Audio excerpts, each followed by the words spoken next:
At no point in your rambling, incoherent response were you even close to anything that could be considered a rational thought. I'm doing everything I can. Now stop calling me Shirley.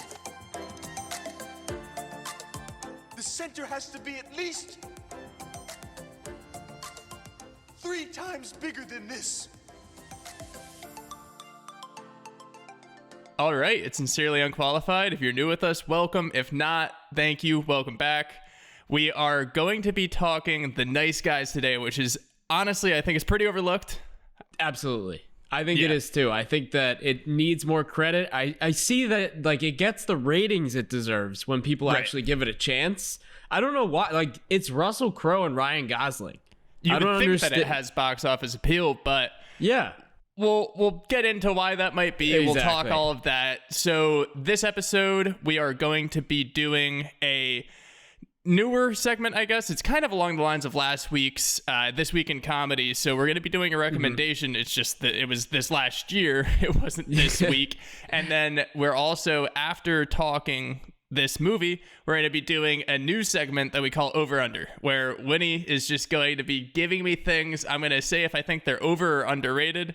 Rattling them off. Yeah, and I can actually promise you that I don't know what he's doing because we were just sitting in about 5 minutes of silence before we started recording this. Lot of thinking going on there. A lot of thinking going on. A lot of careful practice. You know, a lot of thought went into this. A whole 5 minutes worth of like just pure concentration. Yeah. The wheels were turning, and I was just kind of sitting there doing nothing. I was brainstorming. We are going to be doing a double next episode. We're going to be doing one movie that I think a lot of people like, and then a sequel. Yeah.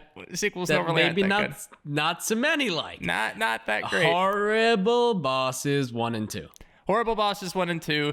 We are very excited about that because it's a movie that I think a lot of people do like, but I think kind of goes under the radar in terms of definitely. Okay, the cast, I don't want to say too much about it now. We'll talk about it on the podcast. The cast is insane. Yeah. So we'll get into it then. Very excited. Yeah. But first of all, before we get into everything, we want to let you know that support for Sincerely Unqualified is brought to you by Manscaped, who is the best in men's below-the-waist grooming. So Manscaped offers precision engineers tools for your family jewels. They obsess over their technology developments to provide you with the best tools for your grooming experience. Manscaped is trusted by over 2 million men worldwide, and you know they're not wrong. It's a lot of people. We have an exclusive offer for our listeners, which is 20% off and free shipping with the code UNQUALIFIED at manscaped.com. You can find it in the description. You can find it in the title of the podcast. That is UNQUALIFIED at manscaped.com. Yep.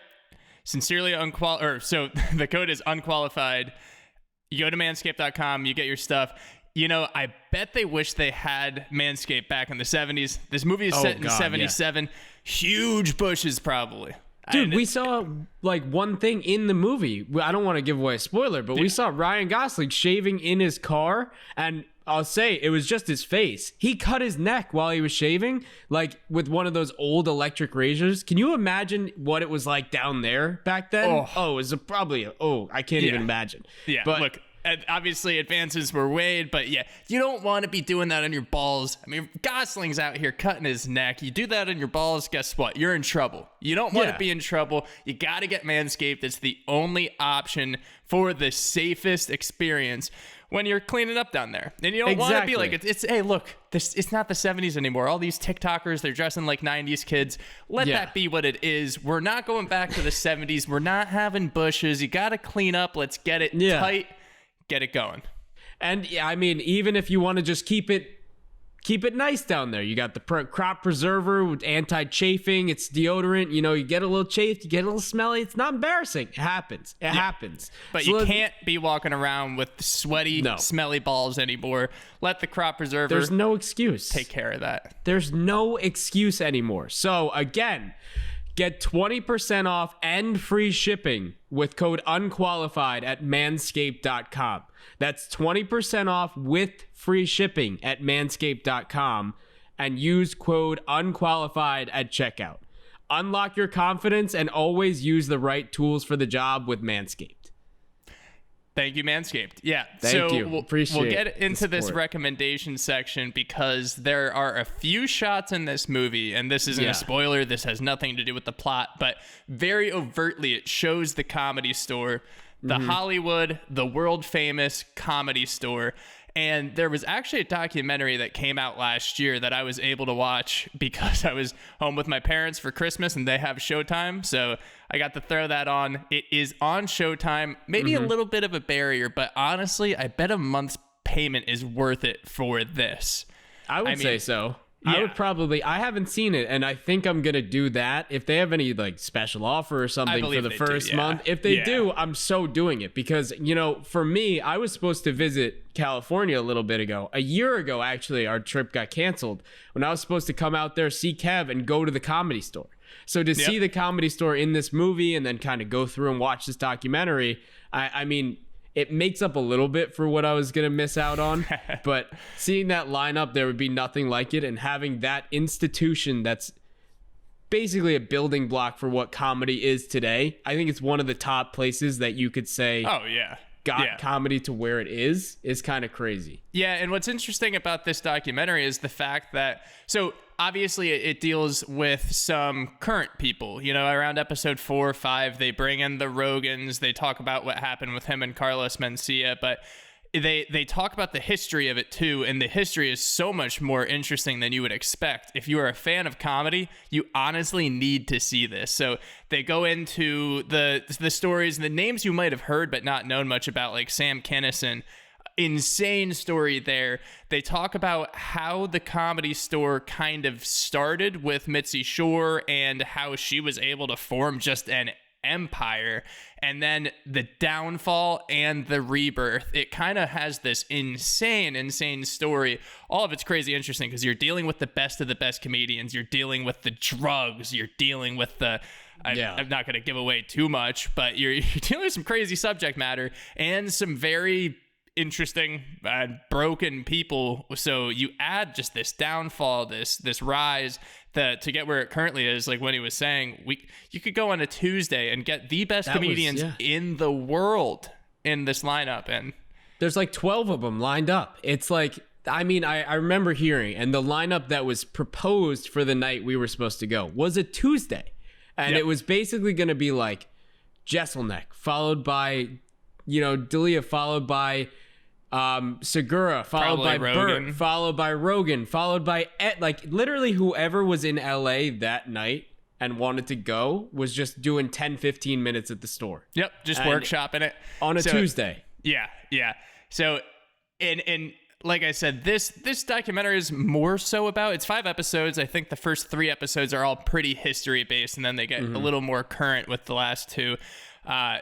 If you are a fan of comedy, if you consider yourself a fan of comedy, I am not even kidding. You need to see this. Obviously, you know, Manscaped sponsoring this. The Comedy Store documentary is not sponsoring this. This is a genuine recommendation. No, you're going to love this, and you need it in your, I guess, your mind bank if you're a fan of comedy. Yeah.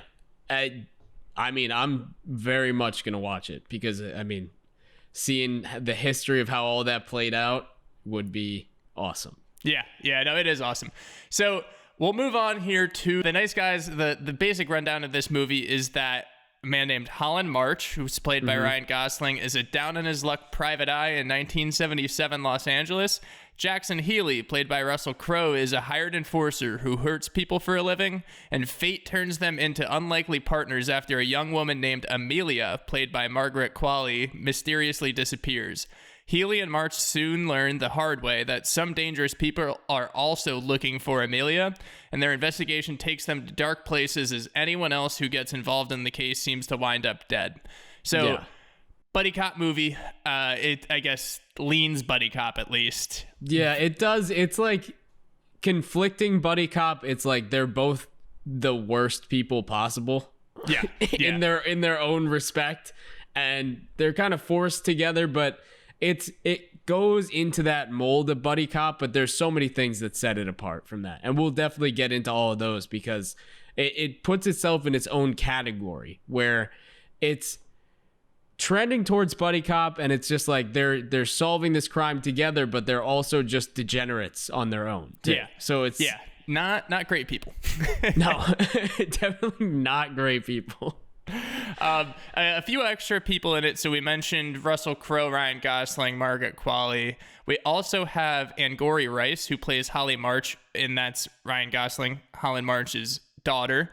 Mm-hmm. Matt Bomer plays John Boy, and we have Keith David, who we were talking about before, is just in everything. Literally everything. Unmistakable voice, and he plays just a character called Older Guy.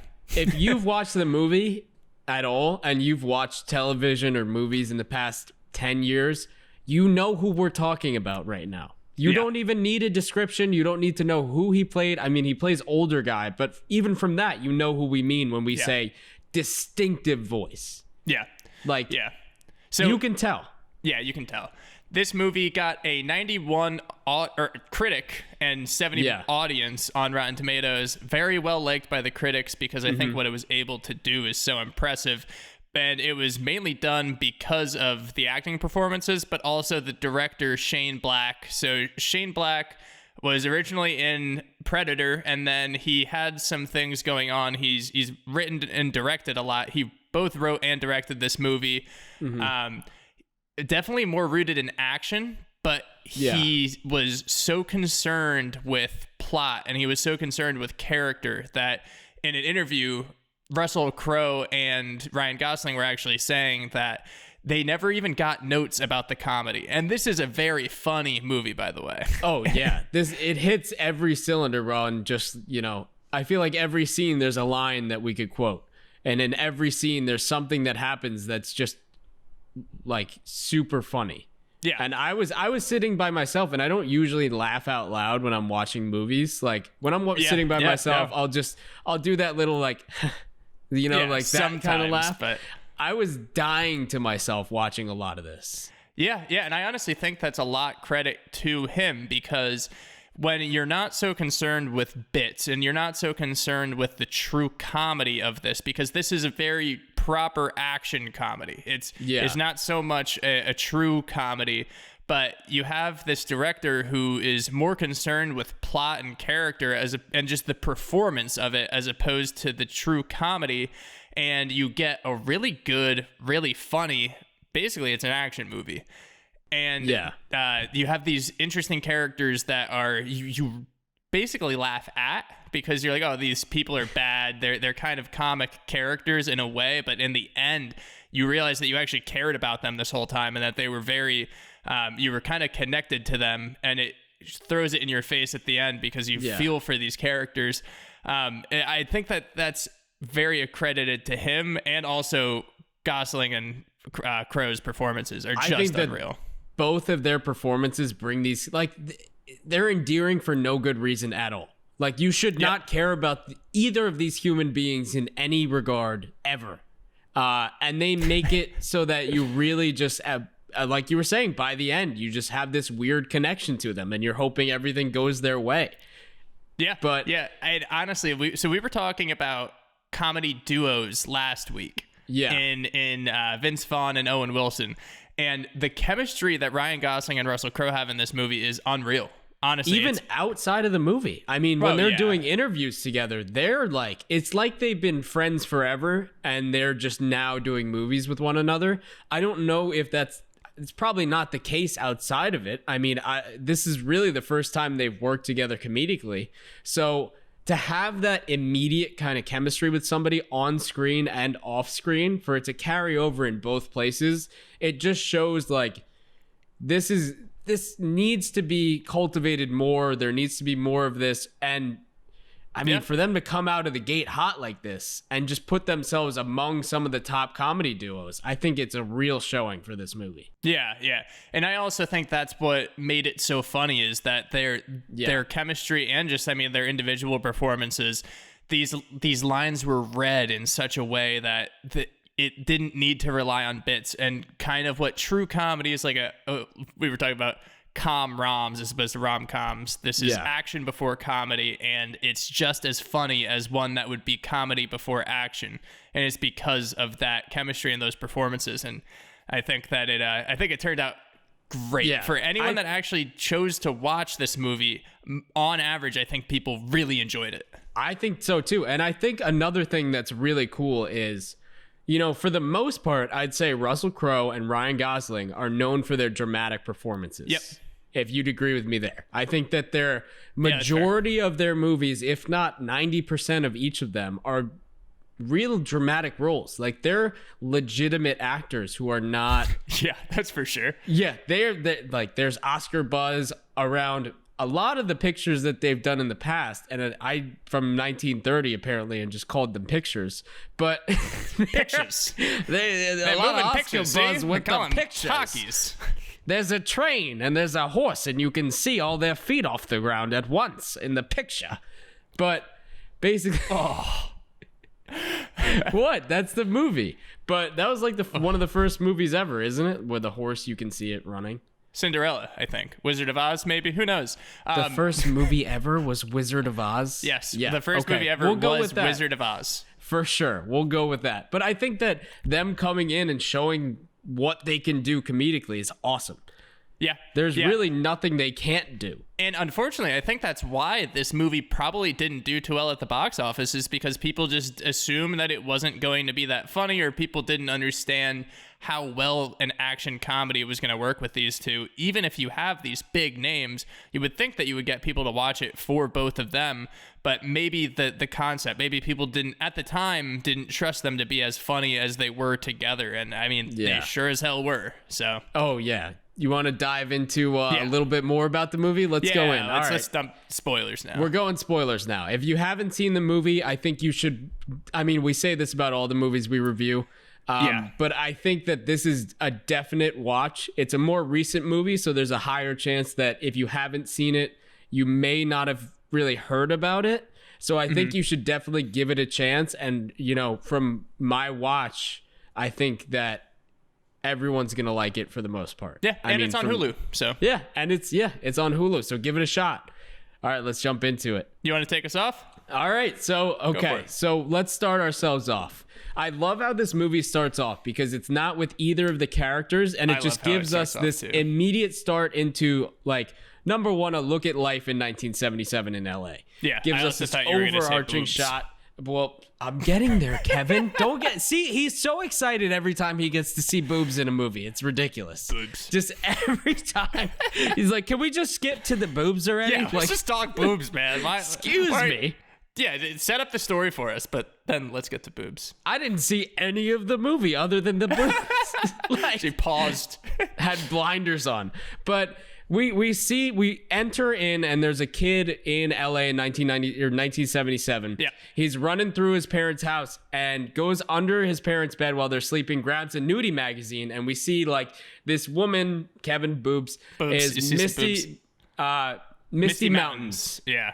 Fantastic So name, by the way. she's on the magazine. She's clearly like a high end porn star. And in the background of this kid looking at it, you see a car crash over the hill. A second later, crashes through the house. Yeah, insane. And just plows through the entire house, which in the first 2 minutes, you're not really expecting a kid to almost get railed by a car coming through his house. He walks outside. It is Misty Mountains who crashed that car. And we get the line from her like, how do you like my car, big boy, or something like that, which is, you know, as we learn later, probably the title of the porn movie she was talking about. Yeah. Yeah. But we see her, she's on the rock, she's dying, but she's naked. So, you know, one good thing, good guy. This kid is probably the best person in this movie because he covers her up before the police get there. Yeah. I think that he's the best person in the whole movie. Like the best, I think he is, but he's most probably honest person. really messed up. He probably was, Yeah. speaking of the Comedy Store, he probably turned into a stand-up comedian and was at the Comedy Store when it was in their dark times. Yeah. That was actually Mark Maron. That's good. That was a good call. Yeah. It was Mark. That was a young Mark Maron. So after that scene with Mark Maron, we get our introduction to the two main characters, and it's Ryan Gosling, who is, you can tell, a booze hound. He wakes up in he's wearing his full suit and wakes up in a tub. And Russell Crowe, he's going around beating people up. He's a little down on his luck too. He's looking for money. He's strapped for cash. And he's beating people up to get money. He's like an enforcer. He's basically like muscle for hire. So if you have a problem with anybody, like the first thing we see him doing is a 13-year-old's dating like a guy who's mid-20s, late 20s. And it seems like the parents hired him to go beat the shit out of that guy. Yeah. So he shows up at the house. He goes, "You the guy?" And then he's like, "What?" And just punches him in the face. And he's like, "Mess with girls your age, okay?" So that's what are really our intros to these completely messed up human beings. And from there, we kind of go into who they're looking for. So we see Gosling going around. He's got this client who's this old lady. Mm-hmm. I forget her name exactly. I think it's Mrs. Meary. Yeah, something like that. So, Mrs. Glenn. Oh, okay. So Mrs. Glenn, he goes to her. Yeah, exactly. But Mrs. Glenn hired him to go look for her niece, who is Misty Mountains. And she's like, "I saw her 2 days ago. She was alive." And he's like, this woman's crazy. That was after, she died. So like, how could you have seen her 2 days later? We're going through this whole thing. At the same time, she's like, "Look for my daughter's or my niece's friend, Amelia. She would probably know who or what happened to my niece or where she may be." So now Gosling's looking for Amelia. At the same time, he's going to all of these places. We see the kind of guy he is. He tries to bribe a bartender for receipts, and then that doesn't work out. The guy flashes a bat at him, so he tries to break into the bar later and just slices his arm open, trying to break a window. Yeah. So he's not very good at what he's doing. No, and I also like how it's very real that if you try to punch a window, you're probably going to slice your arm open.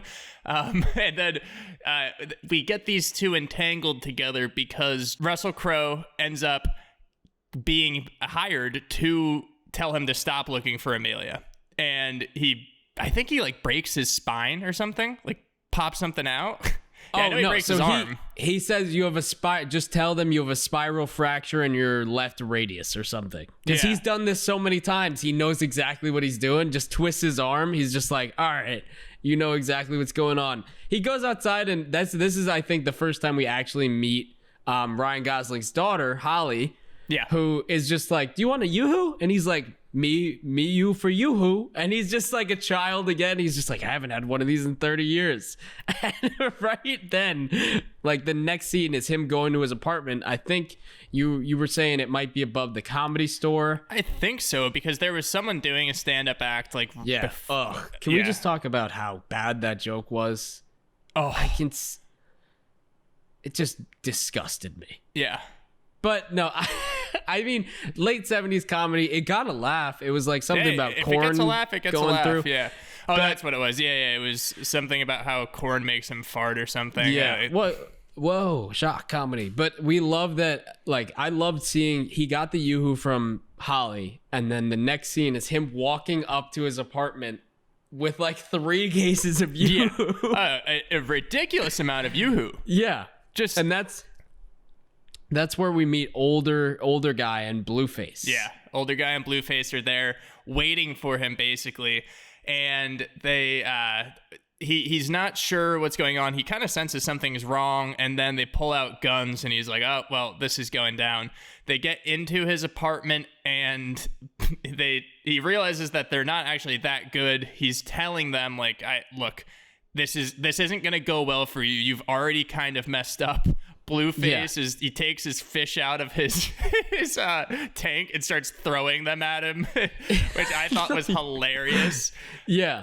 And then, "You're gonna eat this." He tries to make him eat it, and then pops open a bag that was probably stolen from a bank. It has one of those things that explodes the blue ink paint. sacks. Yeah. So that's how he becomes Blueface, and that's when Russell Crowe realizes that he needs to get this Amelia girl basically safe. He realizes something's wrong, that she's in danger, and then proposes to Ryan Gosling that they should join forces and try to find her. Exactly. And this is like, so we see kind of Ryan Gosling being a dad. He's at a bowling alley. This is kind of after the whole Blueface thing. Yeah. Russell Crowe gets away. We see Ryan Gosling being a dad at this birthday party at the bowling alley. And the way they meet up afterwards and kind of decide to start working together again is probably one of the most maybe original and funny ways to have a character interaction, when there's already been this weird, like, he's broken his arm, there's been this weird interaction, and then to have Ryan Gosling on the toilet and him come in and be like, it's me, like, don't get upset. And then he opens the door. He's like, I'm carrying this gun because of you. Just having them kind of struggling to put up his pants because he's obviously the door keeps closing. Yeah. He uses his cast. He can't really use his hand. That's a funny bit. For them to make amends over that and go outside and kind of sit down and go through like, all right, here's what we need to do. I'll hire you to help me find Amelia. He hires Ryan Gosling for a few days. He's like, I'll give you $400 straight up. I'll hire you for a few days. Like, you tell me what we need to know. I tell you, we'll go from here. We'll work together. We'll find this girl. That's it. That's also done. Do you think that that's like the strangest place to ever do a $400 deal to figure out who murdered somebody? Is at a child's birthday party at a bowling alley? Yeah. Probably. What do you think would be weirder? Like, I don't know, maybe a closed down Blockbuster. Maybe it was the last Blockbuster that they have as an Airbnb now. He's like, meet me at this Blockbuster on 3240 Girard Avenue. I mean, in 77, you're still on Girard, aren't you? In 77, the Blockbuster was probably booming too. Oh yeah, I mean, back in 77. I'm saying current day. If someone rented out the Airbnb to do a $400 deal to find out a murder, that might be a little different. But I think that'd be probably one of the weirdest. Yeah, for sure. This one's up there though. Yeah, child's birthday party at a bowling alley.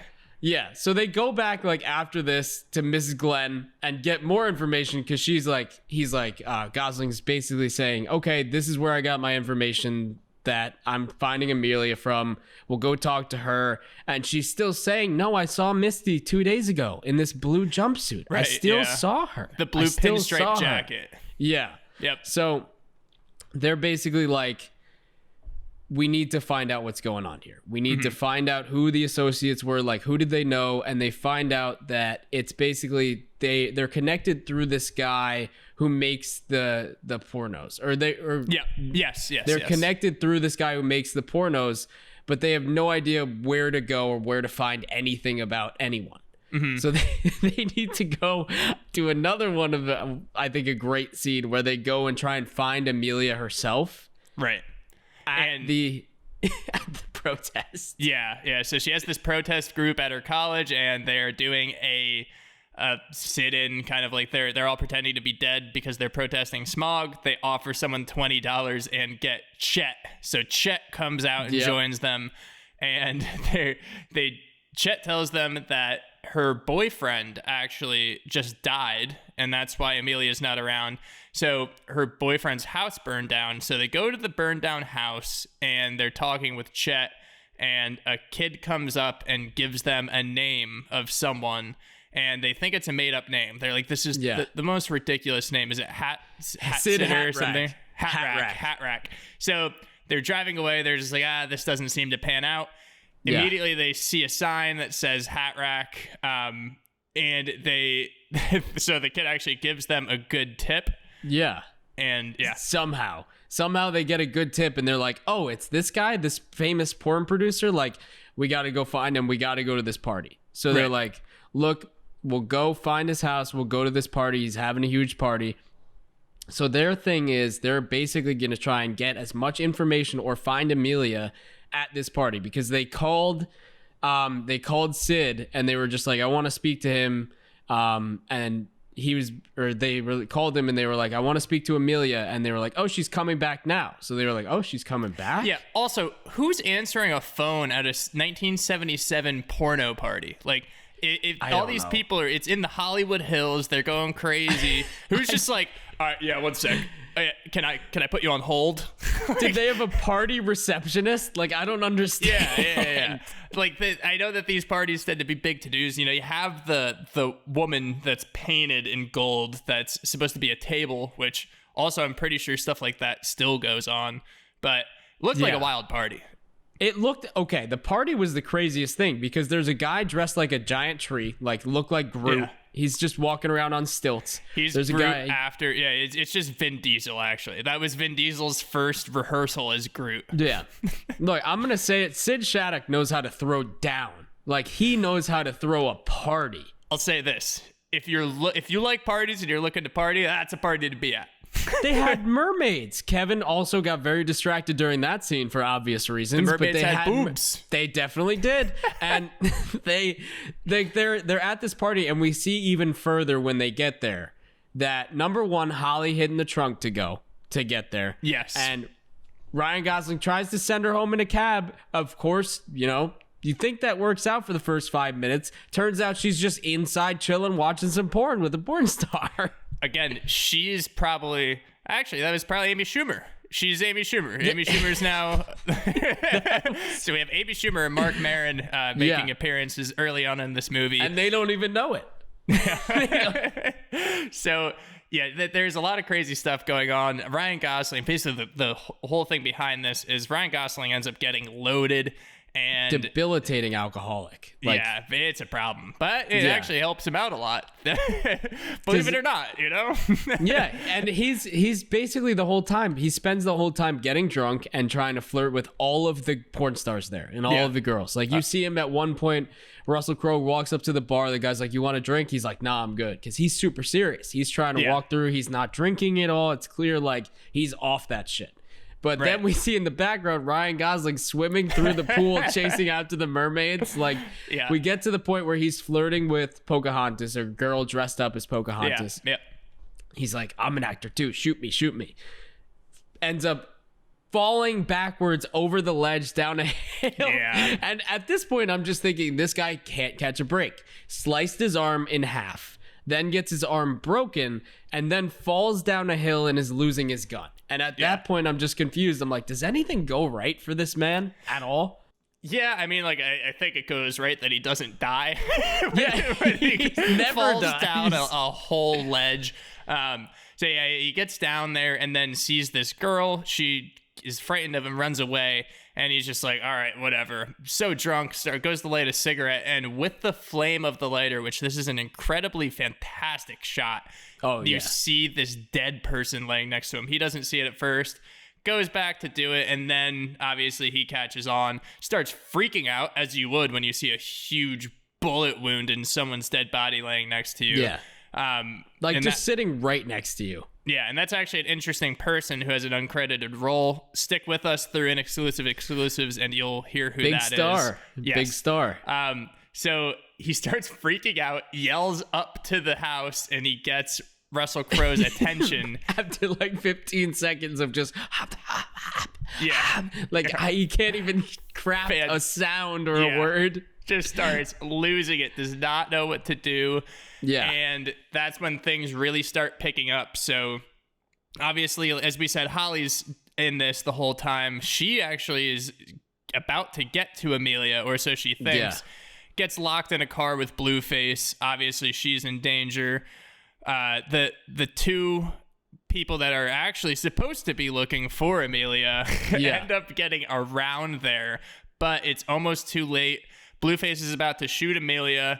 She closes the door on his arm, Holly does, and basically saves the day, but then Amelia runs away.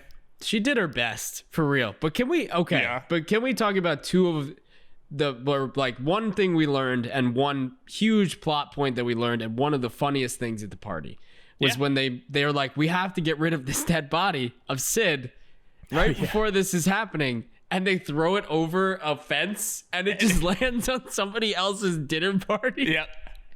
Like, they're all in suits and everything, and a dead body falls on the table. That's just what happened in 77, man. It was a weird time. Weird time. And this is also the scene that we learned that Ryan Gosling's character cannot smell. Yes. So Russell Crowe walks in and goes like, "Oh, Mary Jane's present." He's like, "What?" And he's like, "Oh, you don't smell it? There's smoke in the reefer here." He goes, "Oh, I can't smell. A detective who can't smell. Great." Like, Yeah. just so that's a pretty important, for Comes his up later. character itself. Yeah. We just learned that he can't smell. And at the time, it's like, all right, fine, can't smell. Cool. But we learned a little bit more later on about what that actually entails. Yes. Yeah. Yeah. But I mean, so before that, obviously, when things are going down, Amelia runs down. Holly's with her. We have Ryan Gosling trying to drive a car that doesn't go too well. Russell Crowe's chasing on foot. Blueface ends up about to kill her again, and Russell Crowe comes in driving a very large van. Oh, And- he wasn't even driving yeah. it. Some random person was I remember, driving yeah. it. I remember. Yeah. I was like, I assumed that it was. I assumed it was him. I was like, So oh, did I. perfect. And then, it was some random person, and then he just happens to show up afterwards.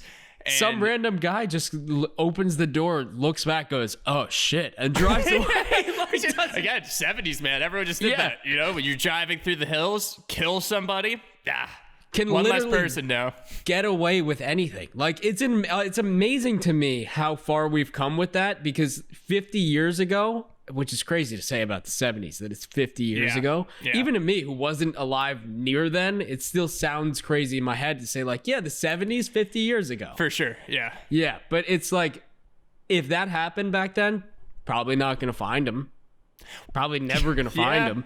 I mean, who knows, right? But Yeah. they try to make sure that no one knows until they throw him on top of a dinner party. Yeah, exactly. But so they basically, from there we see like, okay, so Blueface is dying. Amelia runs away again, as she's Yeah. proficient at doing. Very good at running. She's really good at running away, which we see a few times. But then we see a real turning point with Holly's character. She walks up to Blueface, kind of holds his hand, and is like, "You're going to be okay." Russell Crowe runs up and is like, "Okay, go find someone. Go flag someone down. We'll find someone. He'll be fine." She runs away. We get the warning that, John Boy's coming for you. John Boy's coming for you. He's going to kill that girl, the family, and you. And then Russell Crowe just chokes him out, calls it a day. Just turns the lights out. Something that he's definitely done before. It Yeah, didn't you really can tell. require much of a thought. And then we see Holly come back and kind of ask, like, "You didn't kill him, did you?" Like a little, and then he's like, "Of course not." And she's like, "Oh, I never thought you could do that. Don't worry." Like, so he's got that faith from her of being this good guy. Right. And that's something that she asked her, her father and him, "Are you a good person?" And they, obviously the answer is no. They're not good people. No. But She knows that about her dad, though, I think. But she's holding Russell Crowe's character in a higher standard, maybe because she wants to think that, he's better than her dad, everyone else. which is kind of tough. Exactly, Yeah, so we realized that Amelia's mom is the head of the Department of Justice, and that she tells them that she's going through this whole catalytic converter case, and she's very anti-pornography, and that Amelia did this as a way of getting back at her. She's like, she's very rebellious. That's few very oddly specific things to focus on, but I like the detail. It's like catalytic converters and anti-porn. Because Like, Detroit, catalytic exactly. converters, and then my life's work is to stop pornography. So those whippersnapper kids, they star in pornos. That's just It's weird how warped we have it now, because the internet is so filled with porn and all that stuff, versus back then where it's like people were making videotapes and selling videotapes. Now it's like you look up the wrong letter and a website address and you end up on the wrong site.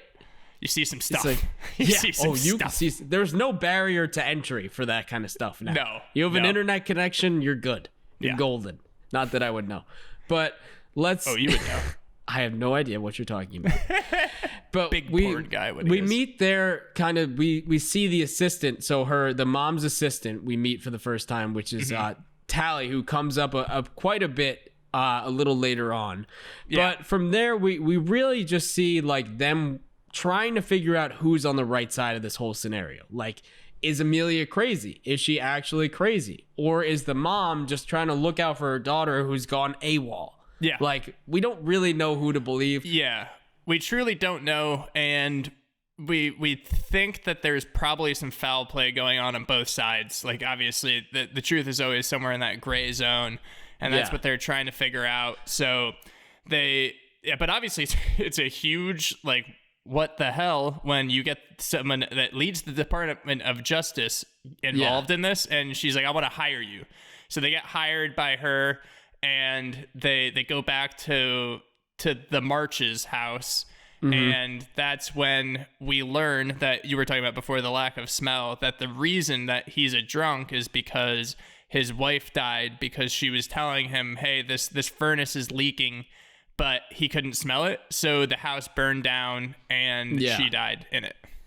Which, that's where we learn about the smell. So it's kind of on him, and you see where that unhingedness comes from. Like, just that. That's the rationalization of us understanding the kind of, like, why he's an alcoholic, at least. Like, having an understanding, and it also is successful because, like, you can't really blame him. Like, he didn't ask to not have a lack of smell. He probably should have actually done something about it. So there is kind of like a weighing of, okay, is this person actually good and misunderstood, or is he as bad as he is just scamming people out of money? Like, and then we learn about Diner Guy too. How Russell Crowe's character just murked somebody and got shot in a diner. Brutally with the back of a shotgun. Did you just see him at the end just going after it? It's like in the UFC when someone's clearly knocked out and people just hop on and just start pounding someone's head. I'm just like, why? Like, why? They're unconscious. Stop. Please stop. Like, that's brain damage. Yeah. That's long-term brain damage. Like, maybe just don't hammer fist them real quick. One less. Take it easy. But take it easy. Even you see, like, the little bit of the depressing side of it when Russell Crowe's telling the diner story, because Ryan Gosling character is like, oh, you're Diner Guy, tell me the story. And he's telling the story, and Ryan Gosling's falling asleep, and he's kind of walking away like, that's the one time I felt useful. And it's like, oh, dude. Oh, you're a horrible person, but oh, damn. Yeah, So that seems probably the most important for us getting on their side and being like, okay, we're on these guys' side. So they end up going to, they get some clues, they're talking them through, and they end up going to this hotel by the Burbank airport, and they're talking to this bartender who tells them that Amelia's up there and that someone just came in looking for them too, who they know is John Boy. So they go up, and probably the funniest part of this whole movie, which is just jarring, is that they go up the elevator after they're like debating, and then people are in the act of being murdered, like literally in the act of being murdered. Someone's slowly dying from like a slit throat, and they just let the elevator close. They're like, the first guy they see when they walk out, they're like, they hear, and they just walk out. This guy's just dying. Some other guy's getting shot 6 times. And then as they're going down, you see the guy going through and just falling with them. Like falling out of the window. It's like, okay. And then you slowly see, I love this little touch where Ryan Gosling's character just slowly, his face starts like shaking. Yeah. He's just like, oh my God. Yeah, they're freaking out. They get the hell out of there. As they're driving, who lands on the top of their car other than Amelia? So and I'm still not too sure why. I don't know how she got there or why. One, I don't know why, how she got there or why, or why she just like collapsed. Like, I don't know. Maybe it was the recoil of the gun. She fell off the car and hit her head or something. Like, who knows? She shot at them randomly, which goes right through the center of the car and then falls off and just, woe is me. I don't know what that happened from. But so, they get her back to the house, and she's... Oh, this fucking part. Yeah. So first of all, Holly's there with her friend... Jessica. So they're both there in the house. They carry in this girl and put her in the bedroom, and she starts talking to them about... Yeah, obviously she's very politically charged. She has this protest group. She's very anti-man, which is obviously common back in the 70s. And she's telling them about how her mom is the man, and this porn that she made wasn't actually a porn. It was a way to get people to pay attention to what's happening, and about what her mom is doing. because she's just not going to prosecute them for this. She's being paid. She's on the payroll. She's just like big Detroit is coming for them. Big Detroit is coming and paying her mom to just be like, nah, don't worry about the birds. Don't worry about pollution. You're good. Just like, don't say anything.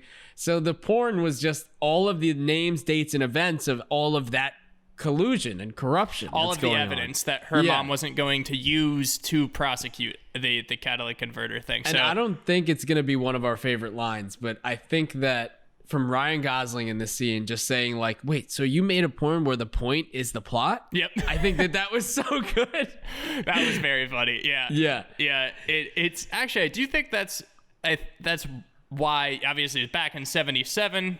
It's set, but it is kind of a message nowadays that in order to get someone to pay attention, you kind of have to go an unorthodox route sometimes. And I think it's pretty interesting that this whole movie, obviously, like porn is an important part of it, but I'd say it's obviously in a way that it's actually useful. You know, it's not just some weird side plot. It's like, oh, okay, I actually can get to the point where I understand in 77 to get people to pay attention to this.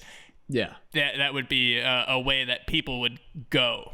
In Kevin's way of putting it, I will say it was not a cheap excuse for boobs.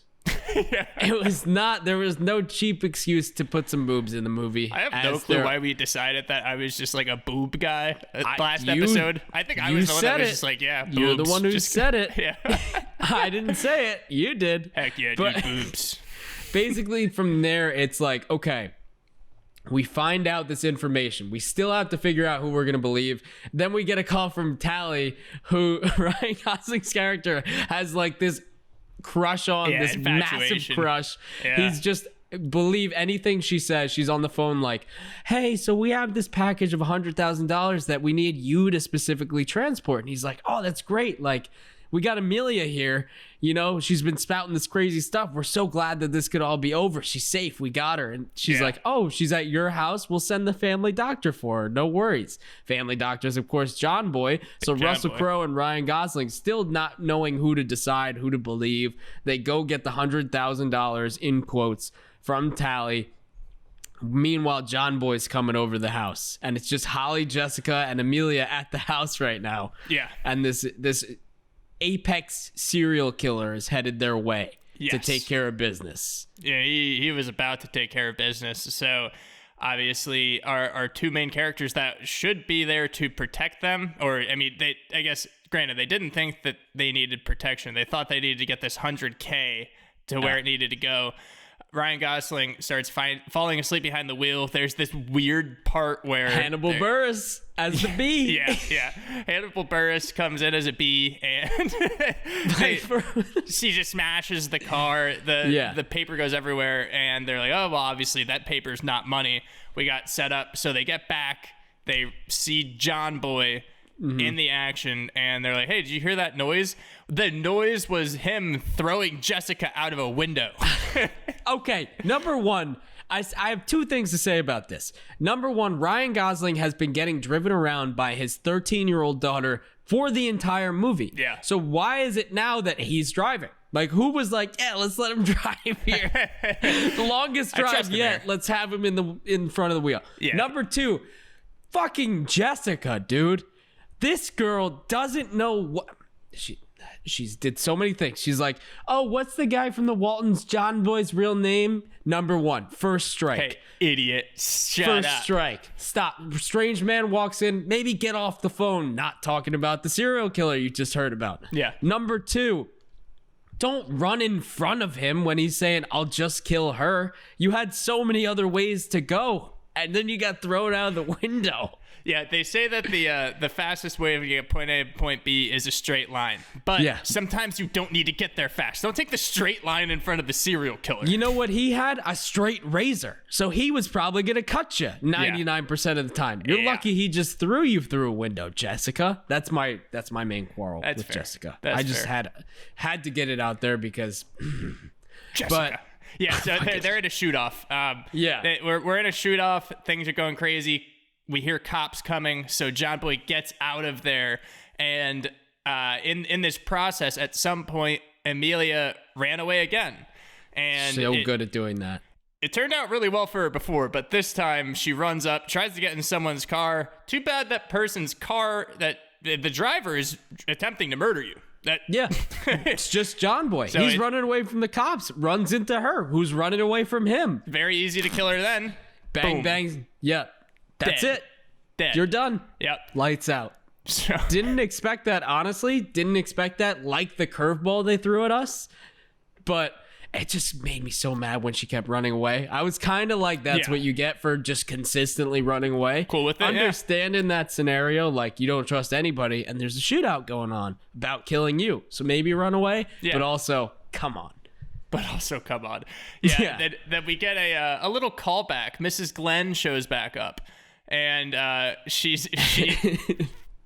starts talking to him, and Yeah. Russell Crowe's the one that ultimately comes to the conclusion, or I actually think Russell Crowe plants a little seed, and then Ryan Gosling, the one that they said is the worst detective, is the one that comes to the conclusion that they were actually projecting the movie onto the wall. So they realize, obviously, Amelia had a copy, and they're after it to get to that copy. We step through, and then we realize that they're going to project it at the LA Auto Show. And so they get there, and we get in this crazy, crazy action scene, which starts out with a standoff with Tally. Yeah, which is so great that, number one, they're in that hotel room with the projector. Ryan Gosling dreamed about the ankle gun. He goes for the ankle gun. He's just like, number one, could you make it more obvious if you were going to go for a gun? Yeah. Number two, come on. And meanwhile, Holly in the background the whole time just going, room service. Yeah. Like 7 times, just room service. Not believable at all. Tally knows what's going on. She's like, you can come in now, Holly. Come on. And then pours the... It was pretty PC of her back in 77, because I feel like it's probably pretty easy to go with a default, like, non-American accent. But she just, she was like, hey, look, people can do room service who have just regular American accents. Gonna make my voice a little deeper and say room service. But I do like the idea. I love the back and forth in this scene, too, where it's just like, Holly pours the coffee on her and she's like, why'd you pour cold coffee on me? Yeah. She's like, I thought it was hot. It was sitting outside. And Ryan Gosling's like, love the idea though, honey. Could have turned out really well. And then Tally's had enough. She steps forward, slips, and just knocks herself out. He goes, did turn out well. Love it, honey. Love how that whole thing just turns out. But then it evolves into basically like them going downstairs, having this crazy action scene to make sure that everything goes as planned, because John Boy's there and everybody's trying to stop the film from getting run. And then it evolves into this massive shootout, and Holly ends up fighting with Tally again, throwing the film out the window, which was a great call by her, I think. Yes. And then the chase is on. Everybody and their mother is going after this film to try and get it for their own interests. Yeah. So the main person going after the film ends up being Gosling, and Russell Crowe's busy just fighting with Everybody. Everybody. Like, literally. And he's doing pretty well at it. John Boy is the main person he's fighting. He ends up taking out John Boy. Ryan Gosling ends up getting the tape at the very end. And, well, actually, he does not end up taking out John Boy. I stand corrected, because he's about to take out John Boy as Holly walks up, and I think you have something to say about that. She's like, you're a good person. You don't need to kill him, blah, blah, blah. And my thing is, okay, so many people in this movie have gotten away. They've done this. They've done that after they've gotten away. Let's take our older guy, for example, okay, who got thrown off a roof when he was fighting with Gosling. I also got to say, I love that Ryan Gosling in this is invincible, because when he fell off the roof with older guy lands on the side of the stone and splatters, and he just lands in the pool. Yep. Like, he's invincible. Nothing can kill him. But I think that I'm not as mad as I was when we were talking earlier about it, because I think I was irrationally mad before. It's a slightly corny line. It was just like, you don't need to kill him. You don't need to kill him. He's saying that to John Boy. My point of view is, okay, Holly, he was going to cut your ass with a straight razor like 2 hours ago. Or 2 months ago, or however long it was. He was going to kill your friend. He threw your friend Jessica out of a window. He's killed everybody. I mean, just Yeah. maybe take him out. But I understand. I think what makes it okay is that she's a young girl. You know, Yeah, I think no, that I it's understand. probably That's why the cool stuff that she does throughout this whole movie, you kind of lose sight the fact that she's supposed to be very young. Like obviously, 13, she's supposed to be yeah. mature because she takes care of her dad, who's a and drunk, drives but, him everywhere. Yeah, but I think that kind of comes through, and it's like, oh, okay, fine. Yeah. Then obviously that all comes to fruition. We get another Comedy Store sighting, and then we learn that basically the government gets away with it, and that the moral of the story is that no matter what you do, they're gonna find a way to win, basically. Yeah. I mean, the auto companies get out of it. At least we got a conviction for Miss Cleary there. But otherwise, Right. Yeah. pretty Yeah. much just they get out of it. I mean, it just shows you, even in real life, it feels like the government always wins. Like, even if you have the best case ever. Yeah, I think that's almost the point of this movie. That's kind of what it's trying to say, and that's why I like it. But they do start their own agency. Instead of having Ryan Gosling's cool ad, just one of them, they have the Nice Guys agency. And it's just, I love it. I love that they came together. And I love the scene in the bar where he's like, oh, you started drinking again. No, that's good. Like, that's the most 70s thing to say. Yeah. Oh, he's smoking a cigar at the bar. He's drinking a whole bottle. He's like, oh, at least he started drinking again. That's good. Yeah. Like, that was great. I love how I do like how it ended for the least redeemable characters to, like, you feel good about it. You feel good about what they're doing. Even though they slightly lost and, like, a ton of people died, you know, you feel good for where they're headed. Yeah. Yeah. And that's, I mean, obviously we didn't get a sequel at least yet, but it's one of those endings where it's a good resolution to the one movie, but it could also set up a sequel. Exactly. I loved it. I think it was great. Yeah, good movie. All right, let's work in some inexclusive exclusives here. So I'll start out, and we were just talking about the sequel, but this movie actually was supposed to be a TV series. So it was supposed to be one of those classic buddy cop TV series, but they retooled it to just have a feature-length movie because the plot didn't really have any backing. It just really wasn't going anywhere. So it actually took like 13 years to get made altogether. And then they made the decision within 3 days because Ryan Gosling and Russell Crowe basically said that they would do it. They accepted the movie. So 3 days, they're like, yep, we got this. I mean, it's crazy how it sat for 13 years. Yeah. And was just waiting to be. That's a long ass time for development. I mean, we said this in the last episode too about like We're the Millers. How that sat for so long too. I mean, I didn't realize. I thought scripts were kind of getting turned out, but well, I mean, I think it's hit or miss, but I think the vast majority of scripts actually do take this long. From inception, at least idea inception, into actual production. I mean, these things take so long. But with Ryan Gosling and Russell Crowe accepting, they actually both accepted because they wanted to work together. So when Ryan Gosling read that script, he was already reading it with Russell Crowe in mind because he knew he was interested. So when he was reading Healy's lines, he already thought that they were funnier because he could imagine Russell Crowe's delivery when he was reading that part. That's huge. That's for chemistry, that's massive. Yeah. And isn't it so funny that they never really worked together, at least in a comedic sense? And Ryan Gosling was just like, oh, cool. Yeah. I think that like for them to really know each other without knowing each other is a talent in itself. Yeah. Yeah.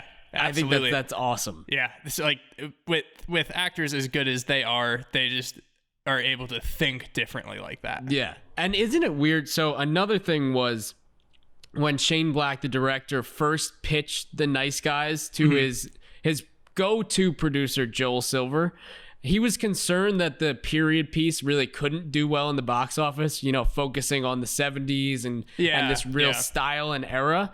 But Silver's mind was changed when Sherlock Holmes came out with Robert Downey Jr., because it was so iconic, and the detective and everything was so iconic, and a period piece and everything like that. it grossed $500 million worldwide and kind of changed his mind about, a period piece could really work. I think that it could. Yeah. I mean, those movies are so good. And obviously that $500 million box office leads you to be able to make multiple sequels they did. And yeah, I mean, those were extremely good movies that, in reality, a good way to measure success and I guess commercial success, at least, is obviously we always go box office and then if a sequel is made. Yeah. And the upsetting thing about that is that this movie actually didn't do well enough at the box office to warrant a sequel. But Russell Crowe wanted to make a sequel for this movie because he enjoyed playing Jackson Healy so much that he really wanted to do it again. Yeah. Yeah. I think Howard Stern asked him, like, just a general overview question, like, hey, would you want to do a sequel to any of the movies that you did? And he called out this movie specifically. This movie and another one, but focus it on this one. Yeah.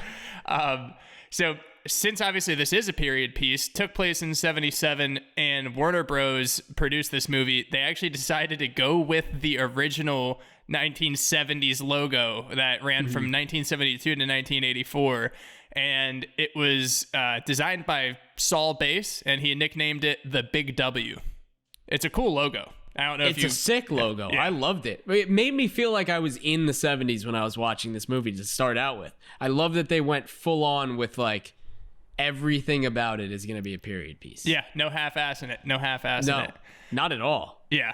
So we mentioned the name, and I actually said it was an awesome name.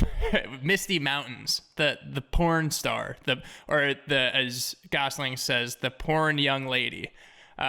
So Misty Mountains is actually named after one of the film's production companies. So we're always pulling different things. We're making the Easter eggs come together. Misty Mountains, named after production company. Yeah, love it. Just, love to see where the inspiration comes from. Something that was really interesting that I didn't know beforehand too, and I don't think anyone realized. I did not. And if you did, I don't know how. I don't understand how. Yeah. You have to have an insane eye because the body of Sid Shattuck is played by Robert Downey Jr., who's wearing a fake beard and is uncredited in the role. Yeah, fake beard and like he's like Two-Face. Half of his face is all just messed up. Yeah, it's literally like you really only see the side of his face that's messed up. Yeah, yeah. So there's no way to tell that it's him, but that's Iron Man sitting there just like chilling as a dead body. Yeah, half his face is blown off. Yeah, which is, I mean, if you can get that cameo, why not? Do it. Yeah. Do it. Jack and Coke, do it. Do it. Another buddy cop. Do it. But another thing that you may or may not have noticed in this movie, which is like a cool little toss in to kind of go with what we were saying before. Like you could get away with this in the 70s. Like you could easily get away with this in the traffic scene when they're sitting in traffic talking about the smog and, might as well just breathe the air. Right in the back is that black van that hit Blueface and killed him. And it's being driven by Shane Black, who's the director of the film, in his own kind of cameo, which it was really quick, but if you caught it, it was so cool. If you noticed, number one, that it's the black van, and number two, like to find out later that that's the director just chilling in the black van. Yeah, just hanging. Yeah, he's just doing his thing. Yeah. We love when directors make cameos because they make these movies so great. It's nice getting like those little Easter eggs in there. So when Russell Crowe, Healy, was fighting older guy, our guy at the house party, he delivers a punch combination that actually is a lot like Maximus in Gladiator, and obviously that's his character in that movie. Fantastic movie. Love that movie. So good. I mean, that's a classic. That's one of the movies I was referencing when I was thinking like they're dramatic actors. They're amazing in these roles. That's the one I absolutely think of. That's one of the better movies to ever be made, and he kills it in that. Obviously, we love how comedic he is in this movie. Are you not entertained? Wait, come on. I mean, give me like 75%. I can't. I'm not gonna yell in the mic that shit. I'll edit it. Are you not entertained? Are you not entertained? Okay. I'll do it. See? So there you go. Point goes to me there. Point goes to me. I don't think so. You were very quiet and you were just kind of like I think you were 69% there. No. Oh, God. I said Oh, my fucking God. All right. So we're stopping this podcast now. This podcast is going to cease to exist. I didn't mean to. Let's go on to the next fact. So we're pulling things from past works that these people were in, that these people did. And the director Shane Black actually directed Iron Man 3, directed and wrote, I believe. So in Iron Man 3, we hear something that we hear in this movie, and it's, he'll stop doing it. Doing what? And then so in this movie, he pulls the bartender's head down and smacks it into the bar. It's so funny remembering that from Iron Man 3. Got some Marvel action going on in those movies. Yeah. I mean, you got to have a little bit of Marvel. If you're going to have Robert Downey Jr. in the movie, you know you're getting a splash of Iron Man in there. Yeah. Yeah. A little bit. Even if it's just, yeah, exactly. So in the movie too, another connection, we've talked about it before. We've talked about it again and again and again. The Comedy Store is in this movie. And in it, in the background, you see that Tim Allen is featured on the Comedy Store sign. So he's, on there as the noted comedian who's going to be performing that weekend. The movie is set in 1977. A year later, I didn't know this. I thought of Tim Allen as like a good, I don't know. I don't know what idea I had. I had Home Improvement in mind, I think. And a year later, Tim Allen was arrested in Battle Creek International Airport for 1.43 pounds of cocaine. Yeah. Tim Allen's had his cocaine struggles, or his quite a bit. Drug problems. Yeah, that's quite a bit. But we won't no judgment here. We have no judgment. Do what you got to do. We mentioned Mark Maron earlier. I was listening to the WTF podcast that had Tim Allen on it for a little bit, and he was talking about his struggles. And honestly, it's really interesting hearing. So I suggest that podcast too. I'm all for it. Good shout out. Yeah, maybe he'll shout us out. But come on the pod, Mark. So yeah, right. So for this role too, last fact, rolling into our favorites, Russell Crowe put on some extra weight for this role because, he had a feeling that the character was really an enforcer and a thug, and he wanted to play it up and be that stocky brawler type, a guy who could really go in and kick your ass when needed, because if he was thin and ripped, yeah, you're jacked, but, everybody with that kind of build that he had in this movie, much more believable that they're going to kick your ass, no question. Yeah, no, absolutely agree. And rolling off into favorite characters, I'll take Russell Crowe as my favorite character there because, good call. I mean, no one really knows someone like that probably that, beats people up for money. But he plays it so believably that you do believe that someone like that. You're like, oh yeah, of course. Yeah, exactly. Yeah. I'm going to go with, for mine, I got to go. We don't usually go chalk. And I feel bad going chalk, but we got to chalk it up. I'm going Ryan Gosling as my favorite character in this one. Yeah. Yeah. And we have to go chalk here because obviously these are the two people in the movie. And also, this isn't a really extensive cast. Like, we have a very condensed character list here, which also I think makes the movie great. And I think that's when we always try to be creative. We try to, think outside the box with these, but you take these two characters, no doubt about it. In terms of scenes, though, I think my favorite scene is actually after the protest. They get back, they get Chet to see where this Amelia's boyfriend's house burned down. That whole scene, we have Chet, them talking to Chet, and then the kid comes up in the bike. I'll mention that in a sec. That is absolutely my favorite scene. Yeah, I think that's one of them. My favorite scene, I got to go with the bowling alley bathroom when the door just keeps closing. Like, nothing's going right. He's got the nutpaper covering his junk. That whole thing. I think that whole sequence, he's like, there's a mirror here, right? When he tells him to turn around. It couldn't have got better than that. No. So I said I was going to talk about this stuff because both of my lines are actually from that scene. And the one line, it's kind of from both. So one of them asks Chet, what do you do, Chet? And he says, I'm a projectionist. They're talking about how they make creative films or that he's saying that he's saying porn in a different way. Experimental films. Yeah. And so he says he's a projectionalist. You think that he's talking about how he's a porn star, and I'll let everyone finish my thought there. Yep. I'm a projectionalist. And then obviously we learn that he's actually runs the projector. Yeah. That bit just comes about, yeah. For me, I love the banter in this movie so much, and it's between like one of the first instances of Ryan Gosling and Russell Crowe that we get, and it's the protest group, and it's like, how do you know she's here? It's her protest group. She started it. What makes you think she's here? It's her protest group. Like, I get it's a protest group. You gonna say it again? I'll say it as much as I have to. I don't think you're understanding. It's her protest group. Like, she's here. I love that whole bit of just like That's them also going like back and forth. Yeah, it's early on in their character introduction, so we're learning how they're going to interact in this like professional relationship. Yeah, exactly. Yeah. So my next one is from the kid that comes up on the bike. But it's very childish, but I think it's hilarious. He's still saying like, yeah, they asked me to be in the movie. I have a big dick. They're like, what? He's like, you guys want to see my dick? He said, nobody wants to see your dick, dude.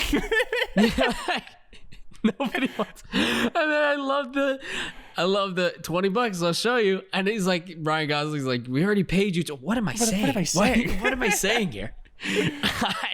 My last one is, and it could have gone so many ways, but I gotta go with, it's something about this that made me laugh. It was when Russell Crowe's first kind of beating the shit out of Ryan Gosling, and he's like, I want to know one more thing. He's like, oh, who hired me? And then he gives up his client. Russell Crowe's like, you gave up your client? He goes, no, I made a discretionary revelation. Yeah. It's like, I asked you one question. You give up your client? He's like, no. I love that whole thing. Discretionary revelation's fantastic. Yeah. You got an honorable mention? I think you gotta go with like when they're talking to the bartender about like guy with no balls, like gets his balls cut off and that whole thing. And then they go in the elevator and Ryan Gosling so confidently just goes, Munich. A guy who doesn't have balls in Munich. And Russell Crowe's like, Munich's a city in Germany. Munchen. It's Munich. It's a city in Germany. Yeah. Just like they did nothing else. You don't ever get the actual word. It's just like, no, you're not right. You know what's so funny is that this is set in 77, obviously a few years before Game of Thrones came out. But if you watch Game of Thrones, you probably know the word eunuch from that.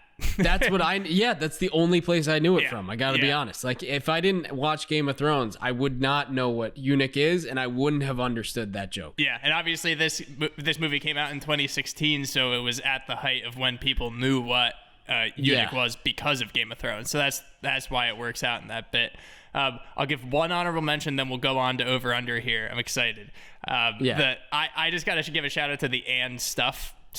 So he's like trying to teach his daughter. It's like his one form of parenting where he's like, don't say and stuff. He's trying to teach her good, proper speaking.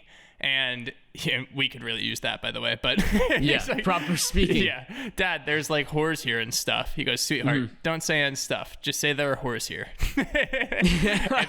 But then she's watching when she's watching porn with the actress in that room.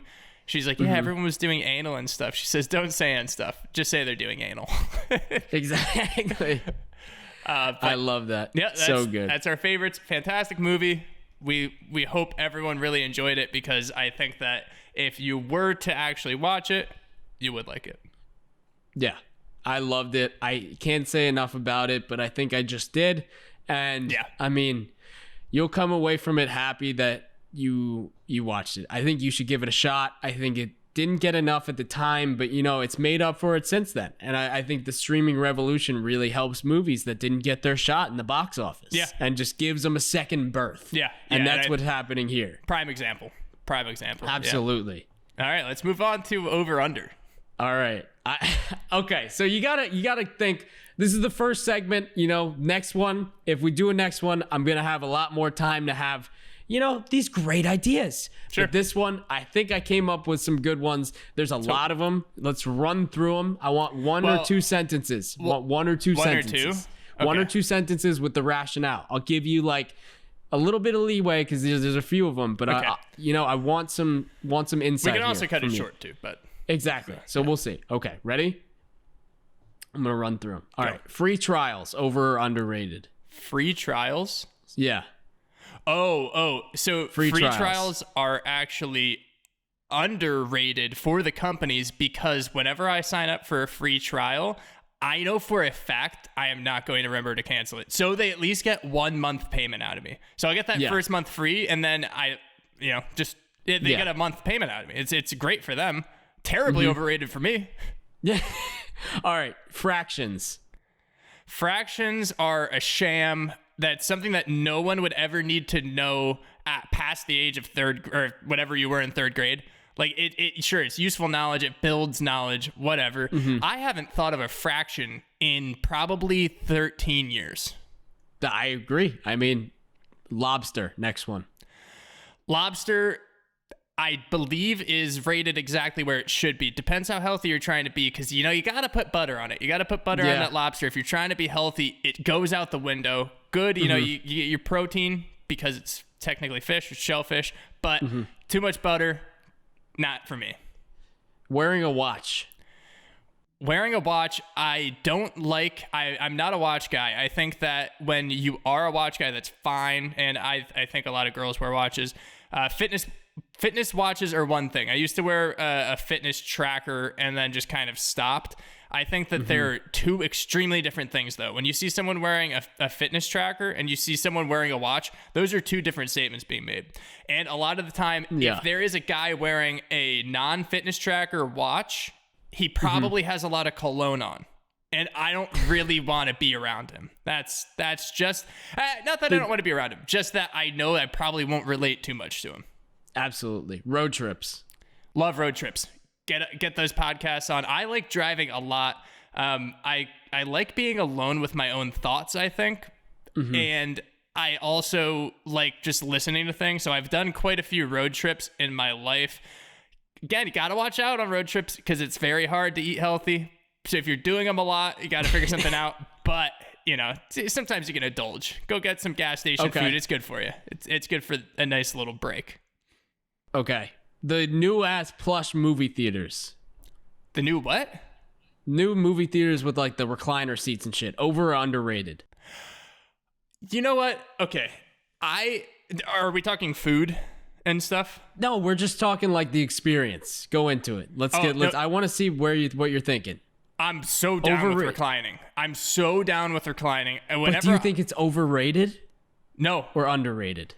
I think it's underrated because I don't think that you can put a value on being able to completely kick back and watch a movie. I also do like the the food and the beer. I like being able to enjoy a nice beer, maybe have a snack, kick back and just watch a movie. I think that's a fact. I think you take all the benefits from watching it alone and then you take all the benefits of having a shared experience with someone. You mix that together, that cannot be overrated. Okay. The smell of Home Depot. The smell of Home Depot is overrated. I think that... Wow, that's a statement and a half. I think that a lot of people play it up too much. I think it just, has a smell. Go outside. Smell a damn tree.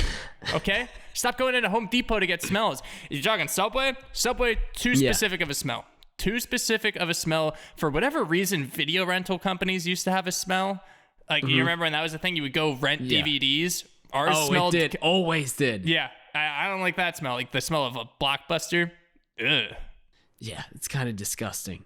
This one Radio Shack in my hometown mall used to smell literally like rat piss. I've never smelled a specific rat that pee, or like a pee from a rat. I just know that it was rat pee in that one. It smelled bad.